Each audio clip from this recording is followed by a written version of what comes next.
মা তুমি খাইছো? আমি খাইছি বাবা, তুই খা। আচ্ছা, অনেক খিদা লাগছে বুঝছো, অনেক। গরমটাও তো দিচ্ছে। অনেক গরম পড়ছে।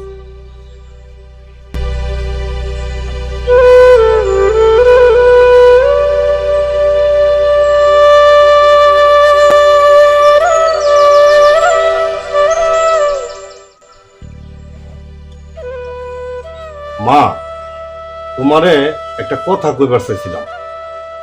আসলে তো সংসারে বাবা নাই, আমাদেরকে তো দেখার মতো কেউ নাই। এখন তুমি তো আমার বাবা, তুমি তো আমার মা। এখন কয়েকদিন ধরে একটা কথা বলতে চাইছিলাম, কিন্তু আসলে কথাটা যে কিভাবে বলি, সংসারের যে অবস্থা, টাকা পয়সা নাই। আর তুমিও তো জানো যে আমার সামনে মাস্টার্স পরীক্ষা। এখন আমার তো ফর্ম ফিল আপের জন্য মা 10,000 টাকা লাগবে। 10,000 টাকা?